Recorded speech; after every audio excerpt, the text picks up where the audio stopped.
Good afternoon, everyone. My name is Matt Tepper, and I am the marketing manager here at GDS Link, and I will be today's moderator. First and foremost, we hope you all are doing well and are continuing to stay safe. We want to thank you all for taking time out of your day to join us for part 2 of our analytics web series, Real Data, Real ROI, Analytics Success Stories in Action. In part 1, our analytics team explored the current state of lending and the confluence of variables that have been impacted during the global pandemic, as well as projecting what the future may look like in the new normal. Today, GDS Link's EVP of Analytics and Advisory, Carl Spilker, and GDS Link's Chief Data Scientist, Florian Lyonnet, will try to get into more detail and provide more substance by showcasing actual client work that they have delivered recently and discussing those results, including the net income impact, the various lift provided by the addition of new data sources, the overall increase in approval rates, and the enhanced ability to predict fraud and defaults. But before we get started, just a little bit of housekeeping. If you have any questions during the presentation, please type them into the Q&A box in your Zoom control panel. In the interest of time and getting everyone in and out in a reasonable manner, we will address any questions toward the end of the presentation. The slide deck from today will be emailed out to all attendees later this afternoon, and the webinar is currently being recorded, and a replay will be available for viewing through our website, gdslink.com, as well as our social media channels. If you have not done so already, I would encourage you all to follow us on LinkedIn and Facebook, where you can stay up to date on the latest industry trends, as well as GDS Link's latest offerings. And now, without further ado, I will hand things over to Carl and Florian. Thanks, guys. Hey, thanks, Matt. Really appreciate it. Good afternoon, everyone. I'm going to spend just the next page or two to recap where we left off a few weeks ago. Sort of painted a pseudo worst case, another post-pandemic period that is coming forward in front of us. And we articulated some of the things that we suggested doing. And then we wanted to drive this segment to go into a little bit of some case study summaries, and then Florian to kind of walk us back into a bit more of the detail on how we got to there and how we help drive some benefit for clients. These scenarios are a little bit of what we put in the summary. These are some actions we believe going forward will help others. And so I'm going to touch on the very first page. What are some of the things we're seeing? So we summarized last week, shifting from traditional modeling to more of an AI framework has been very compelling in the results that we've driven. A lot of these tools are now explainable. There's not a lot of confusion or black box feeling to them. We've got the platform to execute these tools. We also look at it as not a one and done, but more of a ongoing monitoring and evaluation, and where possible, we actively retune this. A little bit the old school is putting in robust models with a limited feature set due to stability and the lack of getting them deployed and executed, to where we can actually now leverage some very high-end, high transactional data inputs,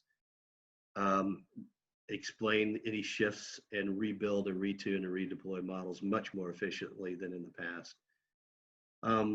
The ethos, as we're going to go through our discussion, is we like to minimize policy rules outside of what we'll call the KYC, device verification, location identification, key KYC things, and leverage more robust predictive analytic models for your decisioning. The key focus is optimizing the outcome metrics of each critical P&L component, your new customers versus repeat existing collections environment. And the way we view the products is we want to find a way that we can have a lower cost entry point, an ongoing model oversight function on a subscription-like basis that allows us to continually retune and update and reevaluate the model. The second page here, the other thing we are seeing quite a bit of is people are accelerating to this digitization of their decision making, and how can we adapt to this rapidly changing environment? So we'll speak a little bit later about bureau versus alternative versus some bank transaction data, or the combination of all that.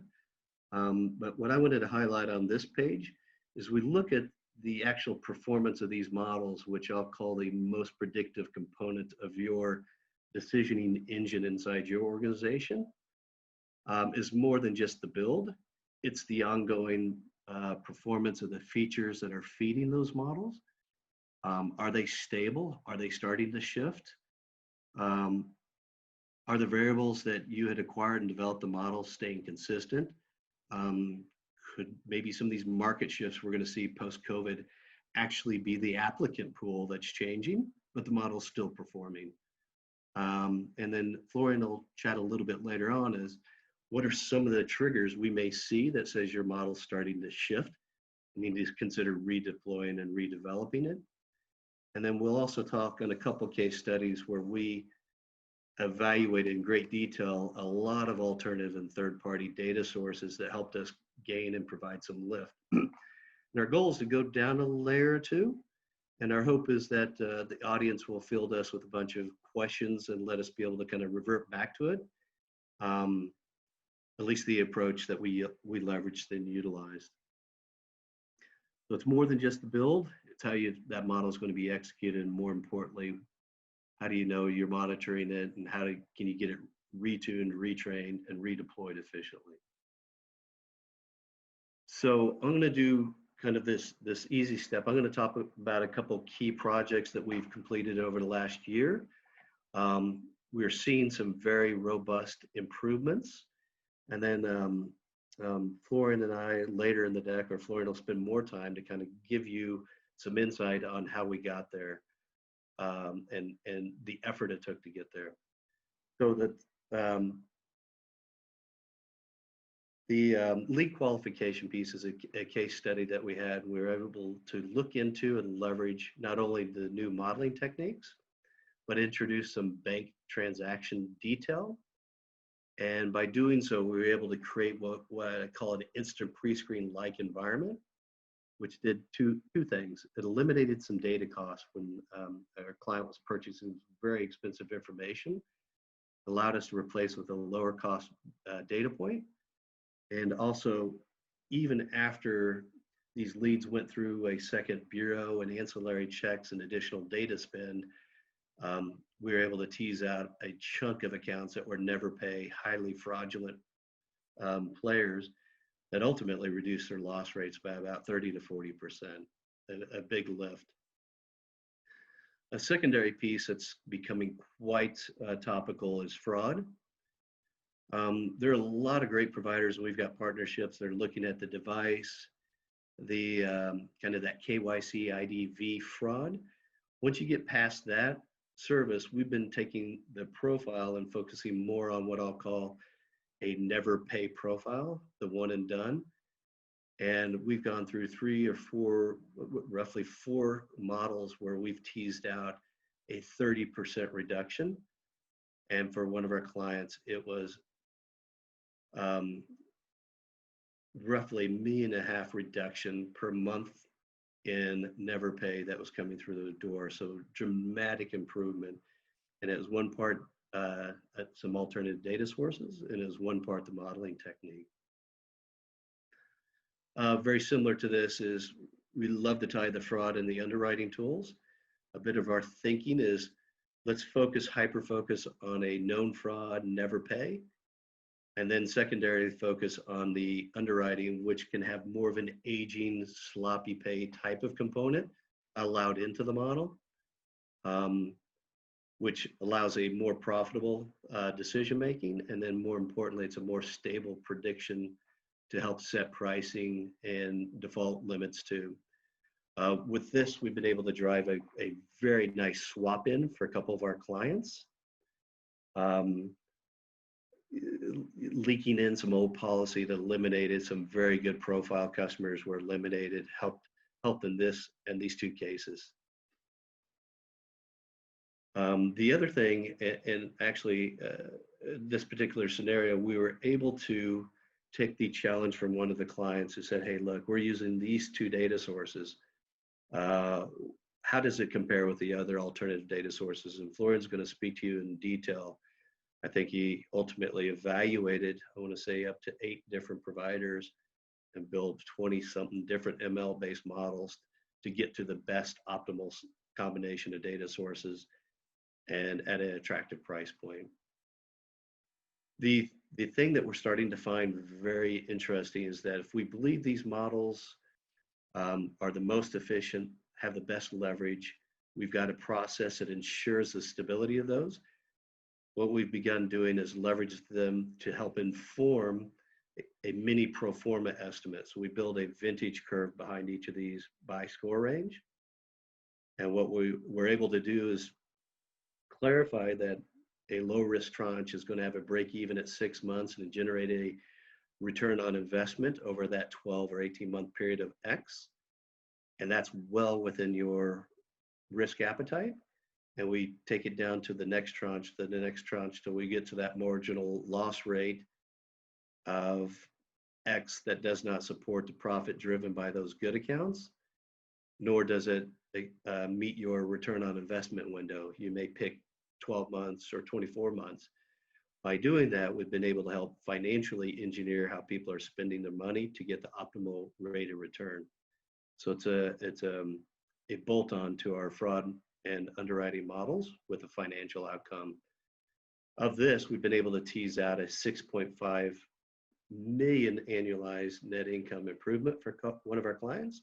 And in this particular scenario, is 1 part data, 1 part models, and then 1 part, where do you deploy your capital to optimize a quicker break-even period. And I'm going to talk a little bit about the automated piece. We're seeing quite a bit of activity on how do we go from a manual to an automated decision. And we've been able to recently with a client be able to reduce the amount of manual intervention, replace it with an automated decision, which allows them to either reduce or reallocate headcount, streamline the flow, and speed up the decision making while controlling their fraud and loss and other risks. In the new product offerings, this credentialed bank account data, I think we've talked about, is a way to leverage a Plaid or a Yodlee or a Finicity decision logic into one clean set of feature engineered bank transaction attributes. And we've begun work with a non-credentialed path, which does not require a client to sign on. And we're able to present forward a subset of bank credential type of data that does not require a client to sign on. We find that that's actually helping us at the top of the funnel in the lead qualification and the fraud modeling process. Tease out risk before you maybe present a client to sign on to a third-party bank transactional service such as a Yodlee or a Plaid.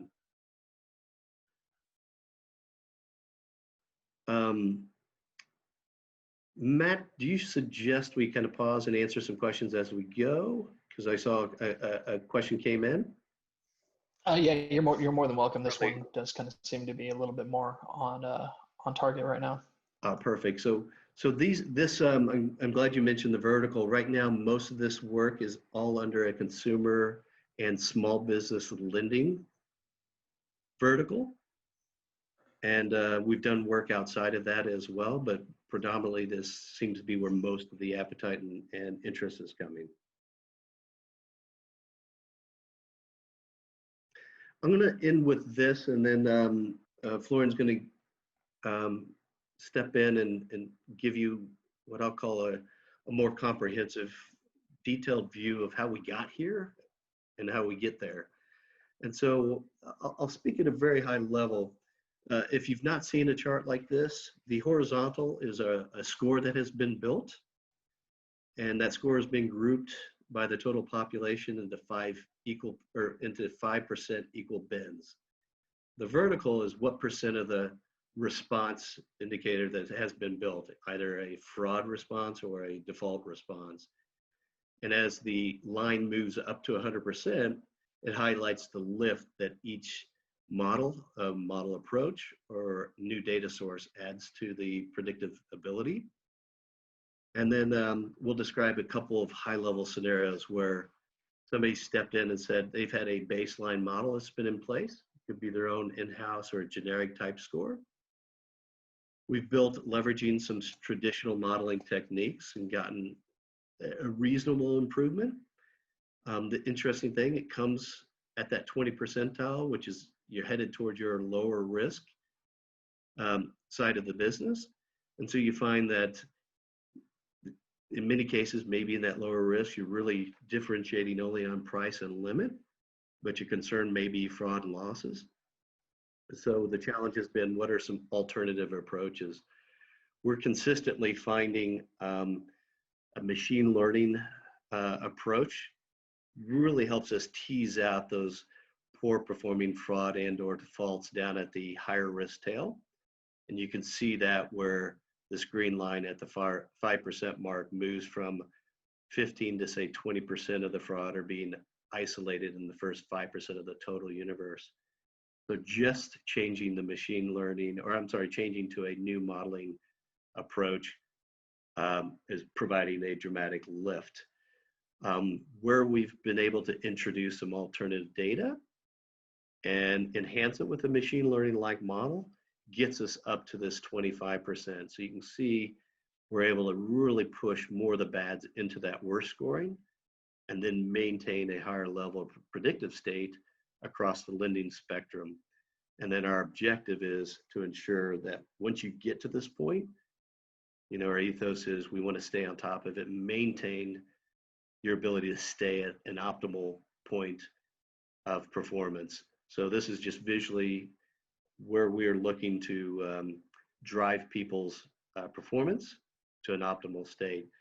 I'm going to shift the page, Florian, for you to start here in a little bit.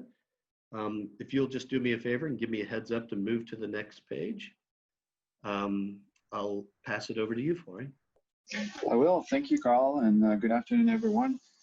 So, yeah, I think there are a couple of things that we like to introduce in any one of these exercises to kind of get some of this lift that Carl was mentioning.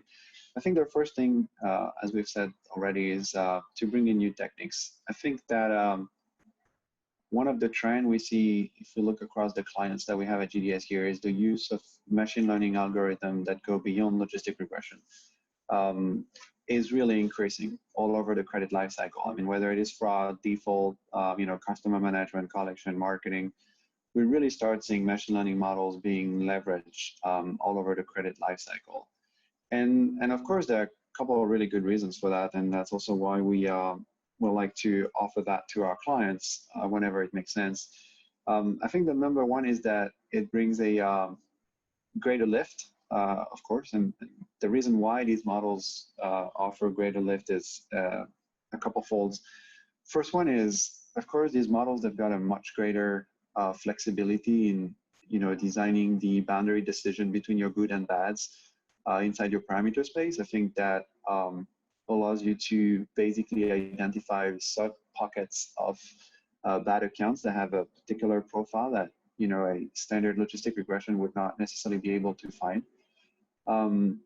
That's one thing. I think greater flexibility in designing this boundary decision, which ultimately translates into separating your goods and bads.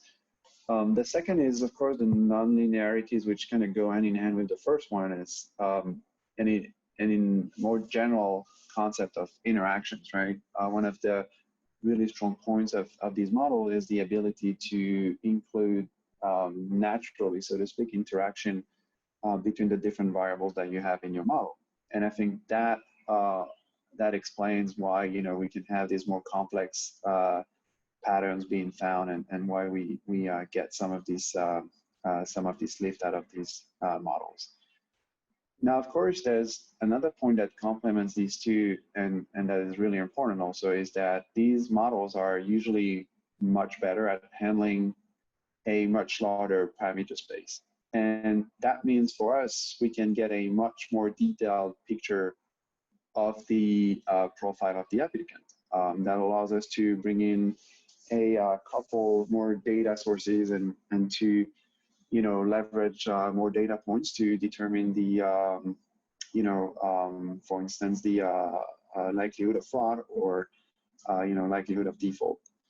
I think I was double checking this morning, but in one of the Upstart communication, they were saying they're using north of a couple thousand data points, even though I think that's a bit extreme. I usually like to keep the number of parameters under control here, but that illustrates that, adding more data points is kind of allowing you to find more patterns into your data. And I think that's a really key point.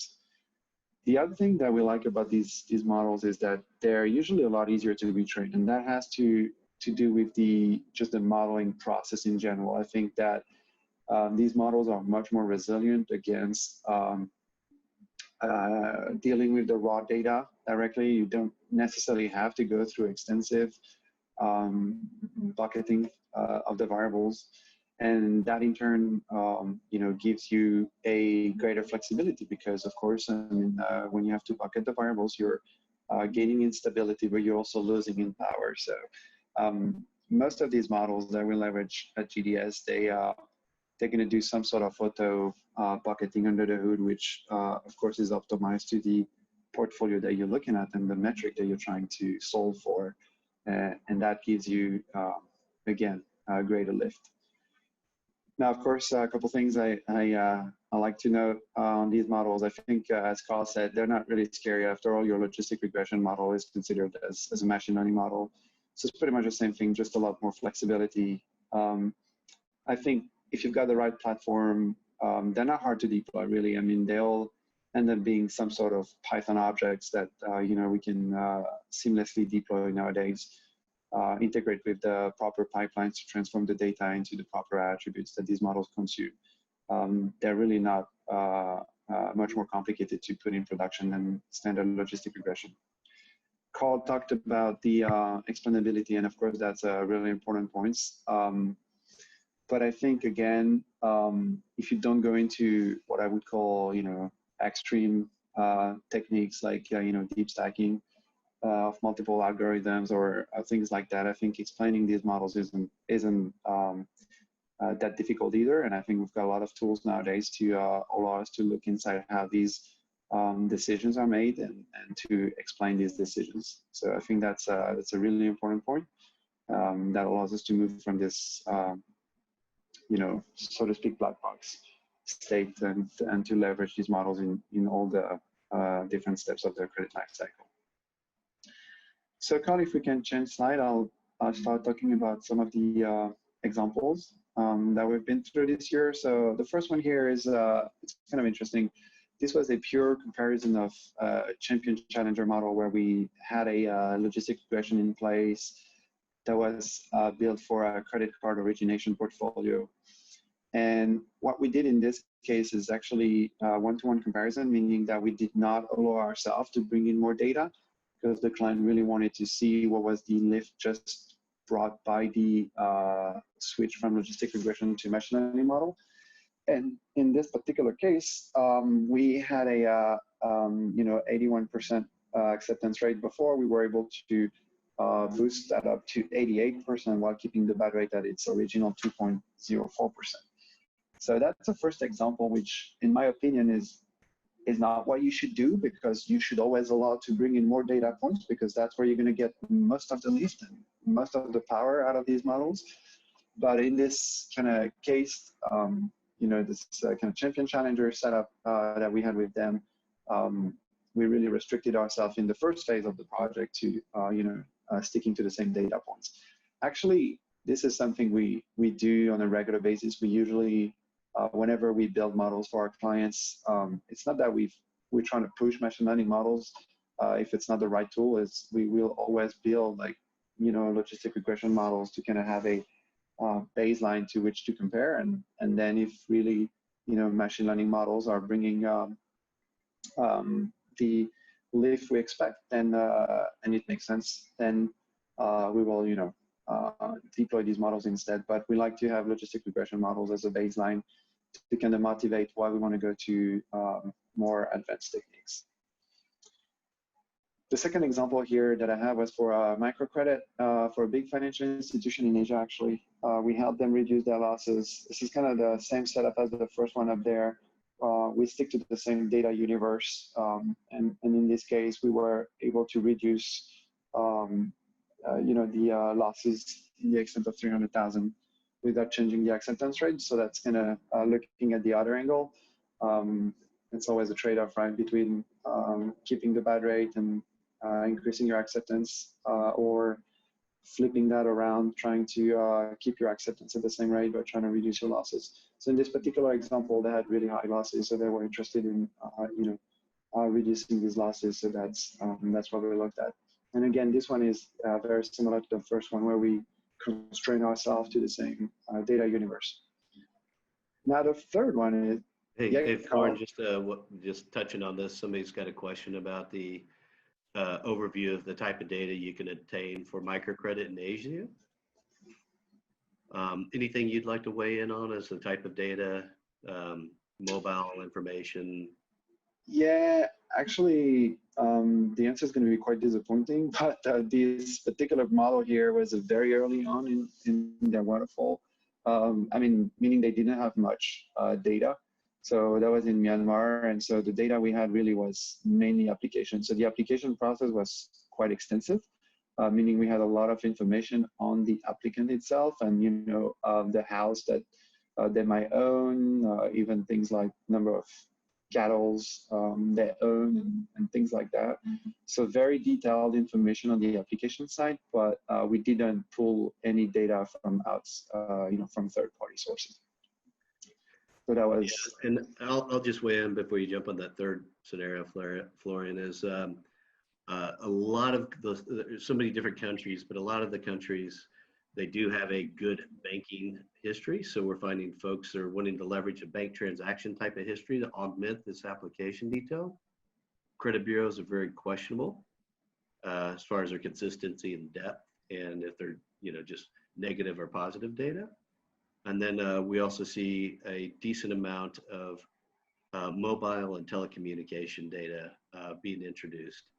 Anything in lieu of having a lack of a credit bureau type of file that the US and Canada and the UK and a few other countries are comfortable with is augmented by either a deeper application, maybe some open banking data, or some of this mobile and telecommunications data.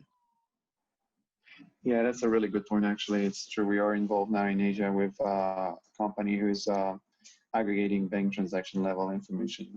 So that's it's quite exciting developments.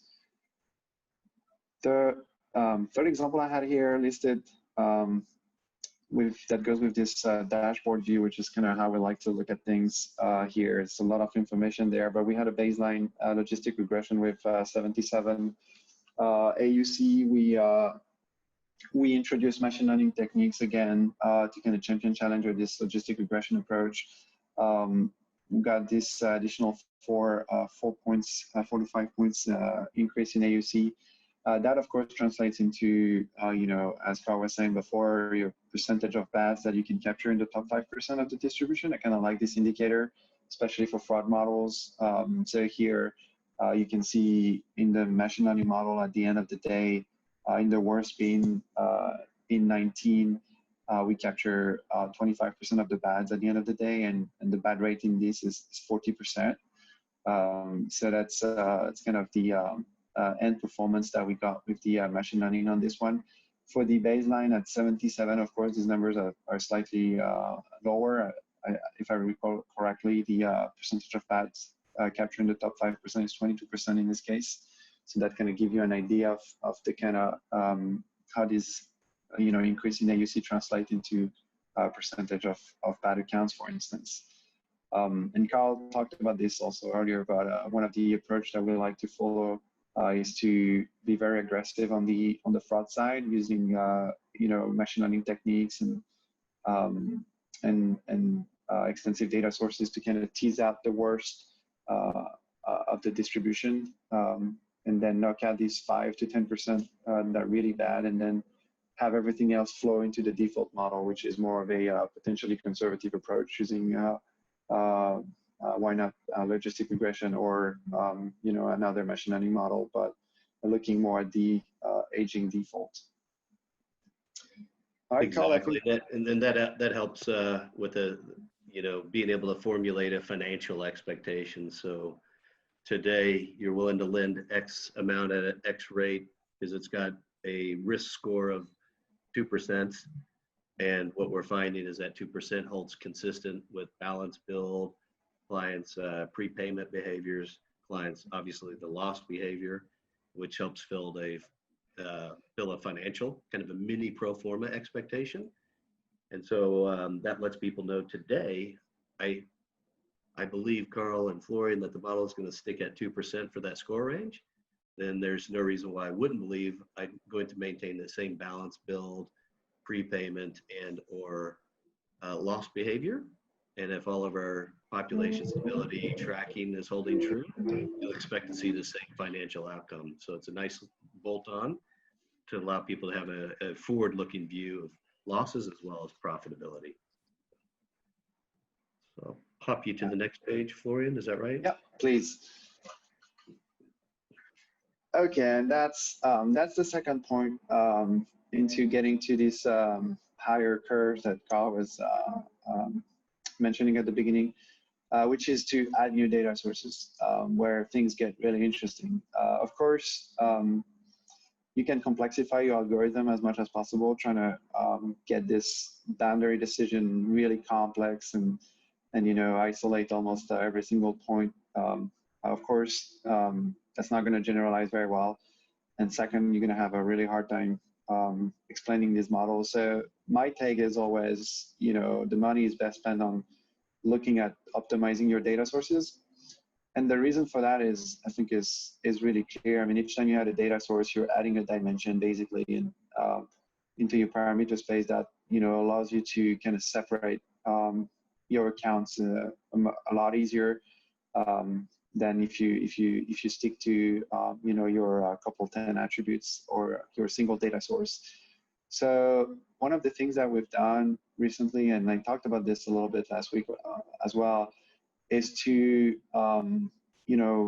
go through an extensive retro exercise where we combine multiple different data sources together and then evaluate them in turn to determine which ones are optimizing the profit or the return on investment for the particular metric that we're looking at. So in this particular case here, of course, you can look at a bunch of different products, right? I mean, you can look at your FICO Vantage, your base credit attributes, the trended data. You also look at your alternative data. Of course, we throw in the mix our GDS attributes, and then you can go to all the other data sources, bank transaction data being one of them, of course. On the fraud side, we looked at Socure, Icata, Centilink, and others. One of the things, of course, that often is looked over but is really important is the internal data. In particular, whenever you have information on past borrower, this data turns out on the long term to be very much relevant. So it's listed last year on this diagram, but it's probably one of the most important things. It's how you can leverage your internal data, what attributes you can create off of it, and all the feature engineering that you can do here. So in this particular exercise, we went through all of that, collected all this data. We did it both for the fraud side and for the default side. And if we go to the next page, Carl, for each one of these models, the way we do this is that we basically... Hey, Florian, well, the next page, I've got a question here, and maybe it can flow to the next page. Let me just, yeah. Somebody's got a question about if they have a primary view and an alternate data source for default models only. If somewhere we can talk about how long and what efforts does it take to approach an analysis of multiple data sources and different analytic approaches. Yeah, that's a really good question actually, and I think I'm going to speak to that now. But basically, once we've got all the contracting of the table and we get the data back from the retro. We're looking at a 6 to 8 weeks to run the analysis basically to kind of determine what's the best combination of data sources and the best price point, because these go hand in hand, of course. And in this particular example here, for instance, of course, you could, add, I don't know, 4, 5, 6 different data sources, which becomes a really good model. As you can see here, we've got a couple of models that score AUC in the 82, 83. But of course, once you factor in the price of adding these new data sources, at some point you're just losing in terms of ROI. So that's all the value that we are looking for here, which is to basically build as many combinations of these data sources as we can come up with to determine what's this best price point. And we usually start by building models from a single data source, which is going to be your base credit attributes. Then we're gonna try to add the alternative data, and then inside the alternative data we're gonna add all the attributes. That's going to depend on the pricing, because depending from where you're getting these alternative data source, that might come with different pricing, and so on and so forth. And then we run all these combinations which end up being a couple tens of models, if not in the 100. And we end up with a map like this that allows us to basically see what's the data source combination that we would recommend for the particular metric that we're trying to optimize. And sort of an interesting observation is, broadly speaking, that AUC is 70 to 75, Florian, and that 10 to 12% ROI. You may argue they're pretty much somewhat equal and very close together. And the ROI calculation does include the data cost, correct? Yeah, of course. Yeah, thanks for bringing that up, actually, because it's true. One of the benefits of such analysis is to flip this over and kind of know how much you can pay for a given data source. It allows you to kind of get your negotiation in order. How much you can pay for this data. So that's also an interesting angle that we can take on this. So getting the highest AUC may cost you an extra $100,000 to generate $25,000 in incremental interest revenue. Probably isn't worth it. Right. Except, of course, if you can turn that back to your data provider and negotiate it at half the price. Yeah. So back to the question that was presented, GDS will have strategic relationships with a lot of different data providers, which provides us good insight into what they're offering. But ultimately, that data purchase decision is the client's.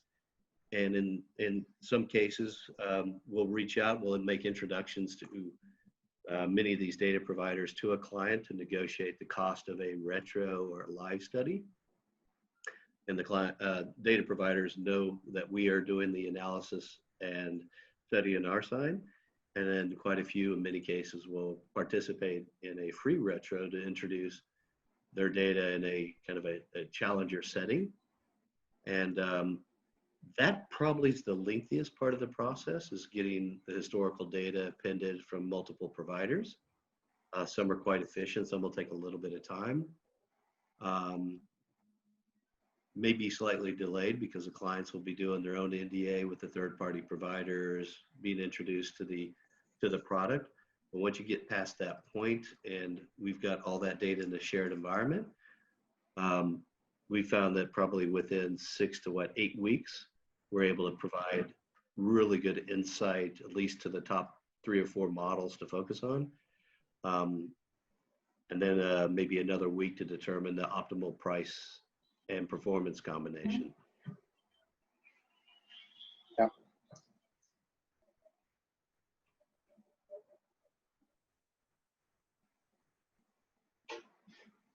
Yeah, and I think with that, Carl, we can go on the next slide.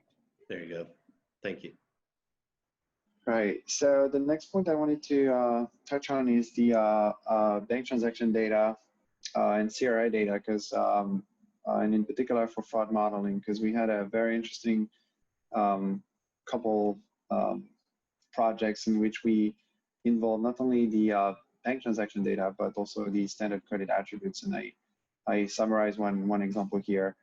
So there are a couple takeaways that we had from this. The first one is that if we look at it on their own, and again, this is taken only out of a couple examples, but what we are starting to see is that bank transaction data and CRA data, they seem to come in at a very similar base performance. And that's already really interesting. Actually, if you look at the AUC here, you can see CRA is slightly higher here, but actually if you were to look at this from a fraud perspective, which would be to use this model to knock out the worst 5%, actually you can see the curves here, they're actually very similar in this 10% range.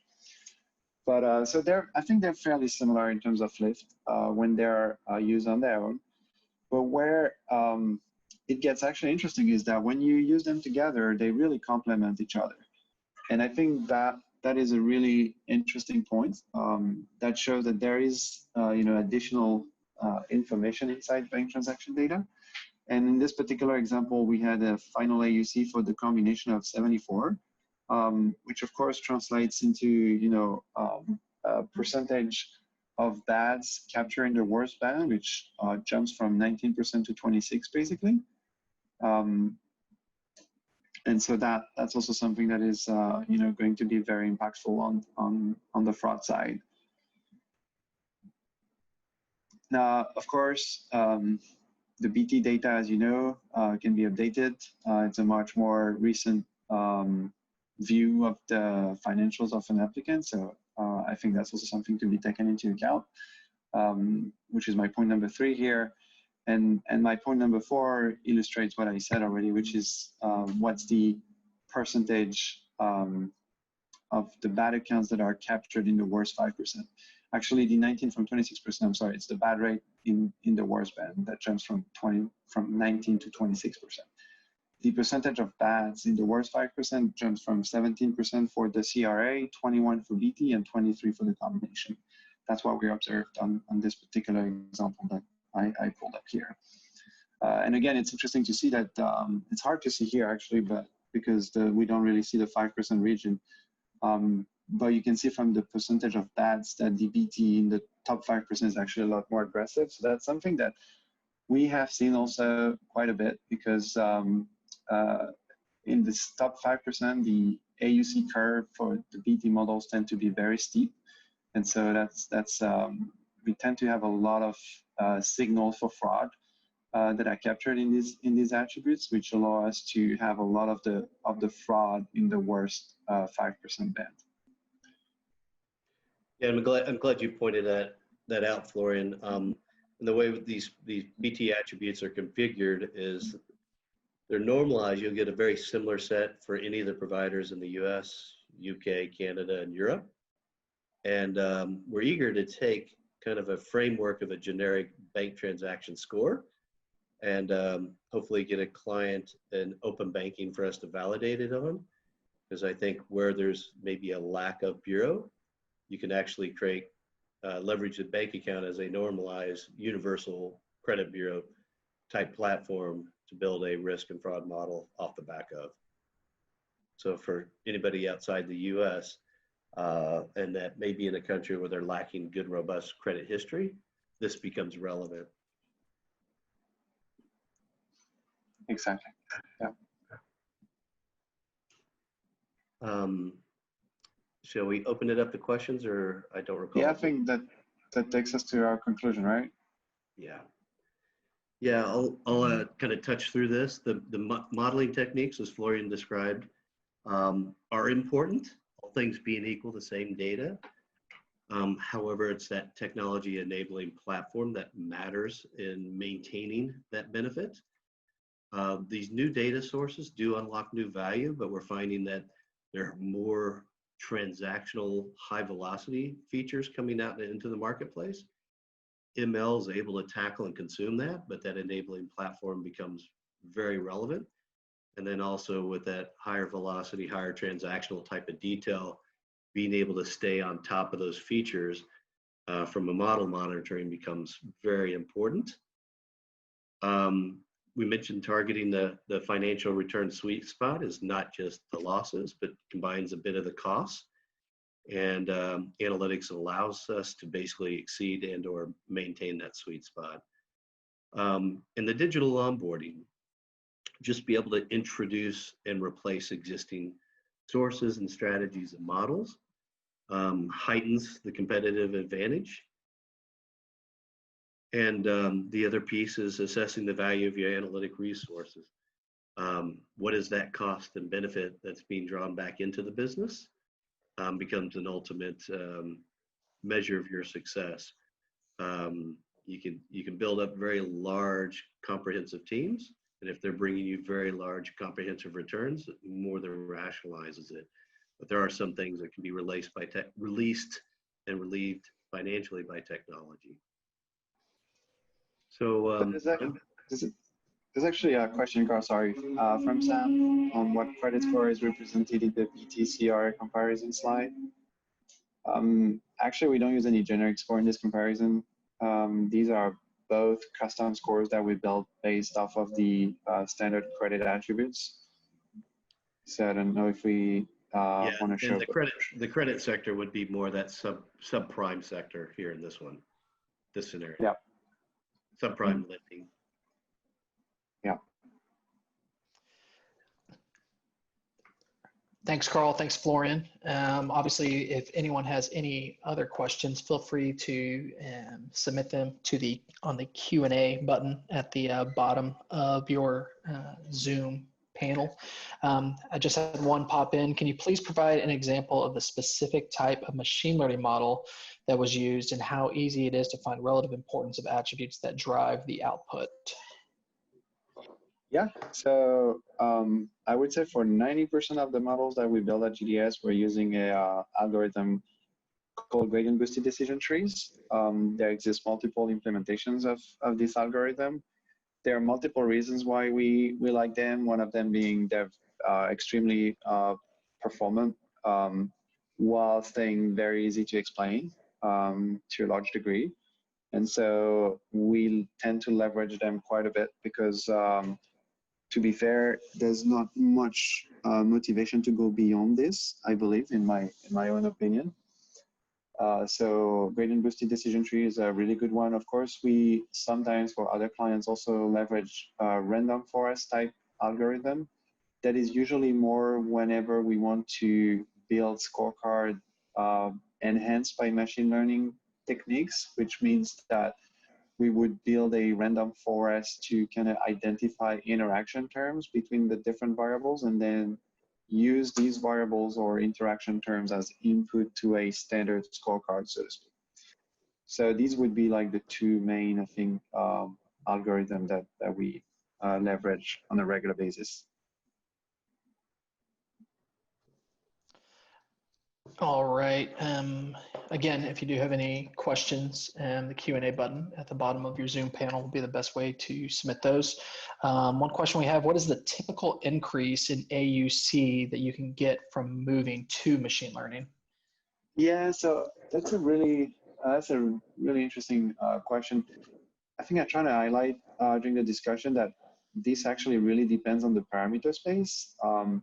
If you stick to the same data universe than you had for your logistic regression, then the typical increase that we witness is between 3 to 6 AUC points.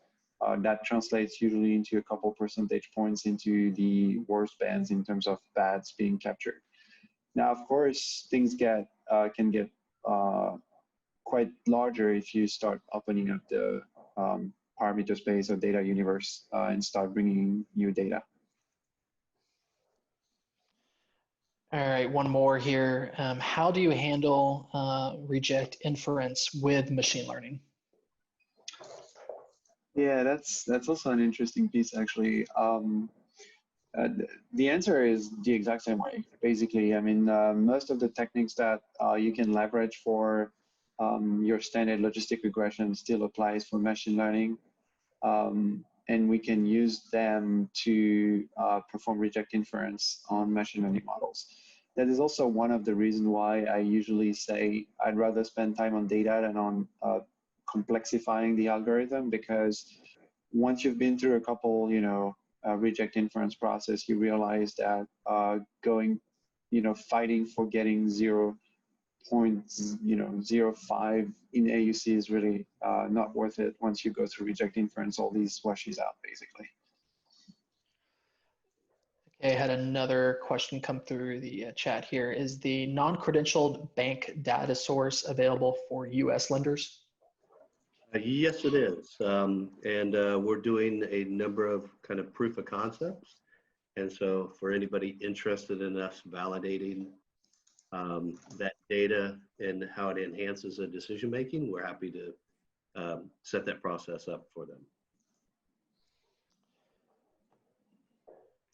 Nice. And with that, I believe that's all the questions that we've had. If you do have any further questions, feel free to reach out to Florian or Carl at the email addresses shown here. I would like to thank all of you again for your attendance this afternoon. Thank you to Florian and Carl for your insights, and we hope this was a valuable resource for all of you. Again, these slides and a replay of today's webinar will be available to you all later today. And with that, I thank you again and have a great afternoon. Thank you, Matt. Thank you, everyone.